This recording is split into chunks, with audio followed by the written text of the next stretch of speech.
Hello, my name is Kerrioth, and today we are going to talk about the fancy, shiny shit what was shown off at Nova, opened by Games Workshop.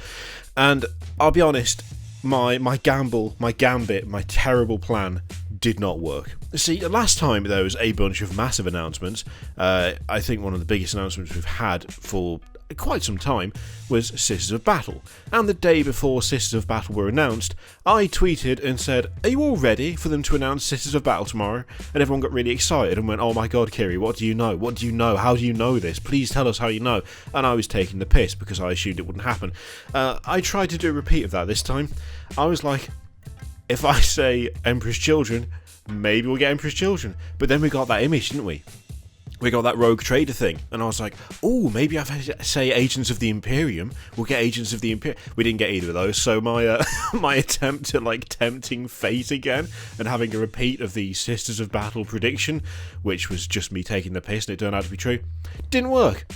So a little bit good about that, but let's be honest, both of those were completely unreasonable and unrealistic expectations, especially since the rogue trader thing, we already knew that there was going to be a 40k kind of hero quest thing on the way. And it was clearly that. But, you know, you can throw this stuff out there in the vague hope that maybe it might come true, because it's happened once before. Only once, but sure. So, what did we actually see from Nova? Well, actually, to be honest, I'm not too displeased with what we saw, because there was some good shit in there. To start with, more information on Speed Freaks, so we now know what you're going to get in that box, which is a buggy for each team and 3 bikes for each team. To be honest, the contents of the box look pretty good, and given that we know that there are other vehicles on the way, including a vehicle that is not even shown as part of Speed Freaks itself, I would be unsurprised, shall we say, if Speed Freaks saw support in terms of new vehicles coming out. So, you know, you have this box that's coming out now. I wouldn't be surprised if we saw other vehicles make their way to Speed Freaks, but out of the actual Codex itself. We also have confirmation of the war boss on Wartrike, which I am super happy about, not least because it looks absolutely awesome, but also because it is essentially yet another bit of proof as to the information that I was sent being correct. And I have to say, I both really like the Wartrike, and it worries me a little bit. And I know that's going to sound really weird. There'll be a picture of it on the screen as I'm talking about it, obviously. It looks great. It looks really, really good. The only thing is, the actual orcs on that Wartrike look so much better than the orcs that you can currently buy in terms of just the standard boys kit. I mean, the boys are old as hell now. That is an ancient kit.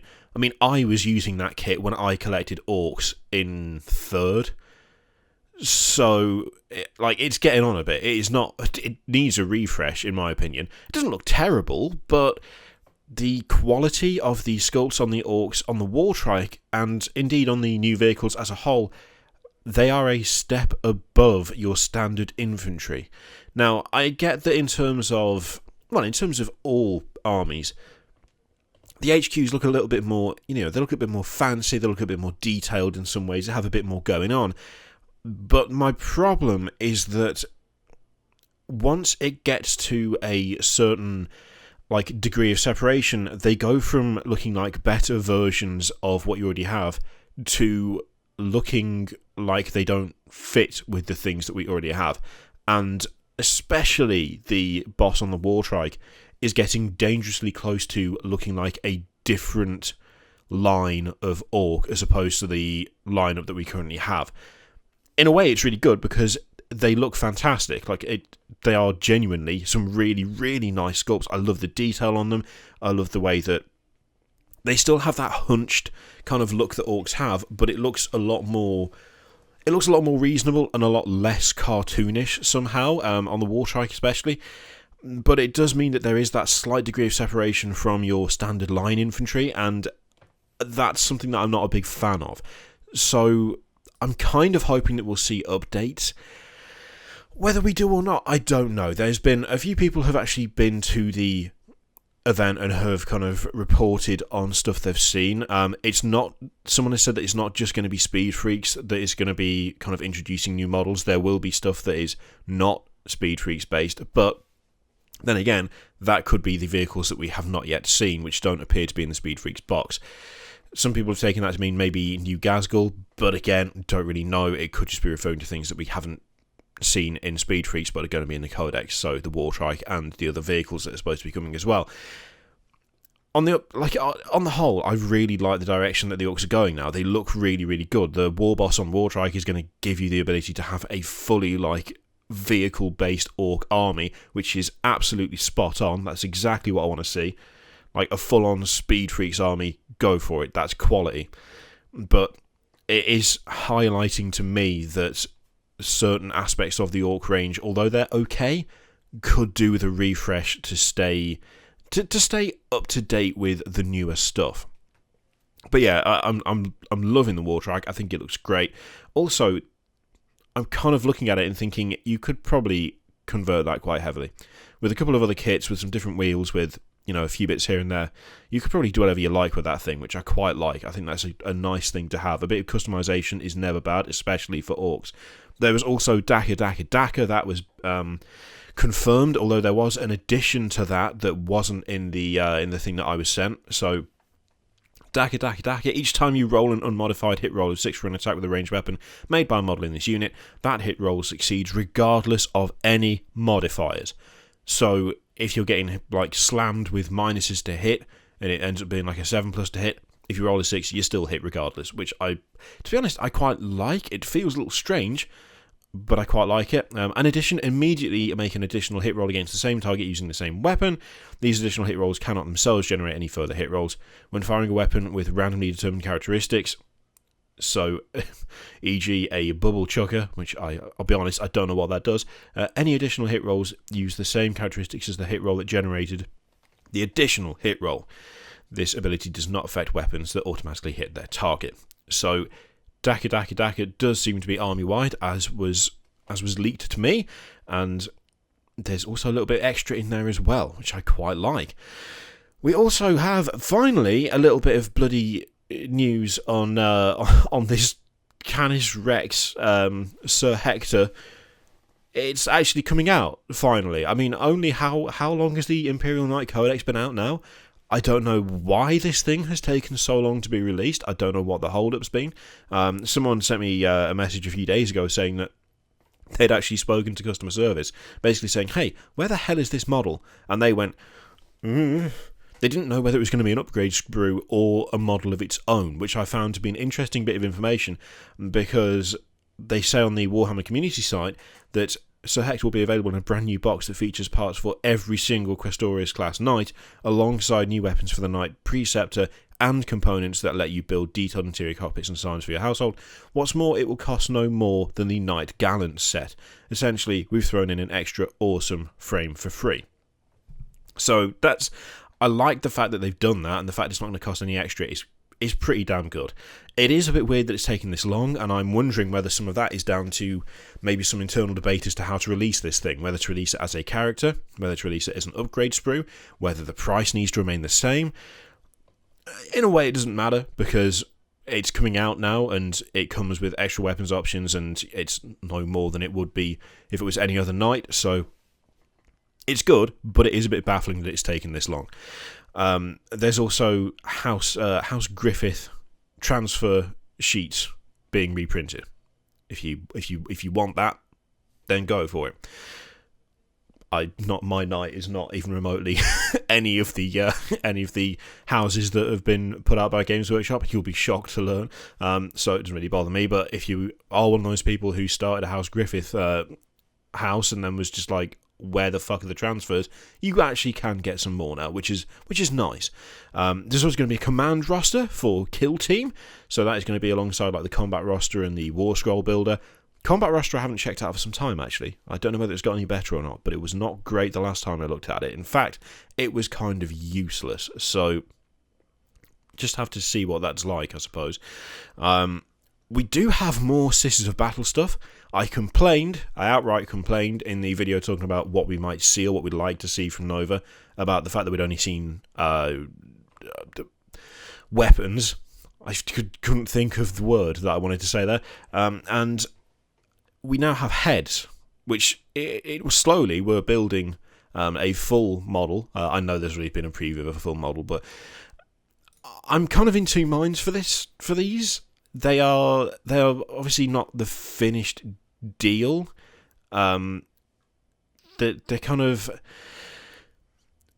really. I don't think they are the finished. Yeah, they're early designs. They're okay. They're all right. To be honest, as someone who is more of a fan of helmets as opposed to bare heads, I dislike most of them, but that's not down to any aspect of quality or look. Like, I don't think they look bad. I don't think they look terrible. They look pretty good. It's just I much prefer my units to be fully armoured, and so I'm looking at it and I'm kind of going, out of all of those, there are maybe 3 that I would actually want to use, and the rest I wouldn't touch. So it's kind of nice to have a bit more, like a bit more of a picture as to what they're doing with them. I would really like, when we finally get around to having the full Sisters release, the option to have enough heads where you could just use helmets, if I'm honest. I don't know if that'll happen. I think it's unlikely that it would, unfortunately, but that would be my preference. Luckily, there are other manufacturers who do very similar looking heads to the Sisters helmets, so if that's not the case, it's fine, it can be worked around, but yeah, they look okay. Just the non-helmeted look is not something that I'm particularly a fan of for 40k specifically. Mostly just on power armored figures. I just don't like that look. So, but I will say the helmet looks pretty good, and the open visor helmet looks decent as well, and the rebreather too. So 3 out of the 9 I quite like, which is not a great ratio, but hey, it's just personal opinion, isn't it? There's also something that's kind of interesting. They are going to be releasing a beta codex for Adeptus Sororitas, and they're inviting us to try it out. So there's going to be a whole load of stuff in Chapter Approved 2018. There'll be stratagems, relics, warlord traits, units. We'll actually be able to play test Sisters of Battle. Now, obviously, for a lot of people, if you're going to do this, you'll be using proxy models, but actually having a full-on, like, public playtest of this shit, I really like that. Like, as a direction to go, I really like it, and especially doing it with Sisters of Battle, I think that's a really good call, and I think they've been really smart with this. They've seen how much people are getting, like, massively hyped up for this, and they've seen how excited people are getting, and they're just feeding it. They're just going, okay, you want Sisters that bad? You can play them. Before they're even out, you can play Sisters. I like that. That's a nice move. It's an interesting move, and it'll be very interesting to what happens in future as to whether we see that for other factions when codexes become updated and stuff like that. So yeah, I like that choice. I like that choice a lot. Finally, the image that we saw that was like a little message from a rogue trader is the news that there will be Warhammer Quest Blackstone Fortress, which is a cooperative narrative experience in the 41st millennium like no other, and will feature a host of stunning new miniatures that bring all manner of champions and villains from the lore to life as never before. Now, of course, that immediately means that everyone is kind of going, is this where Abaddon comes back? Is this where we see new models for Chaos, new models for anything and everything under the sun? Is it going to be tied in with the Rogue Trader kill team stuff? Like, will you be able to use the Rogue Trader stuff in this? And it's kind of early to tell, let's be honest, but it's promising at the very least, and it does show as well that Games Workshop are really committed to this specialist game stuff right now. I mean, it was kind of obvious they were before, but something this big, and yeah, I think I like that direction. I think I like the idea of having a lot of specialist games with kind of new model releases bundled into them, which can then be expanded out to be used anywhere and everywhere else. I think that's the right way to go, because it gives you a nice reach in terms of reaching new people. It gives you a good way of kind of, I guess, building collectors out of people. And for those of us who already play the game and already have armies and already, have projects going, it's a very good way to get us to either kit bash the shit out of stuff or just start brand new forces altogether. or at the very least, just play the game itself. So, yeah, I quite like that approach, and we're just going to have to wait and see what new models they are. Now, I don't know if they would release something like a new Abaddon in a specialist game. Like, I don't know if they would do that. I don't know if we'd see something that important show up in Warhammer Quest Blackstone Fortress. But it does say that it will feature a host of stunning new miniatures that bring all manner of champions and villains from the lore to life as never before. So, it could be. It actually could be. It would be unusual, I think. I'm trying to think of whether we've had like a boxed game or like a specialist game that's had a named character released as like an updated model. I think maybe did we see a new I've forgotten his name. Eldran? Bloody Ulthway dude. I can't remember his name. That dude. Did he have a new model in one of the boxed games? I can't remember. But still, I'm really interested to see what they do with it. I really am. At the very least, I really like the idea of a cooperative 40k narrative thing. So, regardless of what's in there, I suspect that's something I'll be taking a look at. But it's rife with potential. So, we'll have to keep an eye out on that.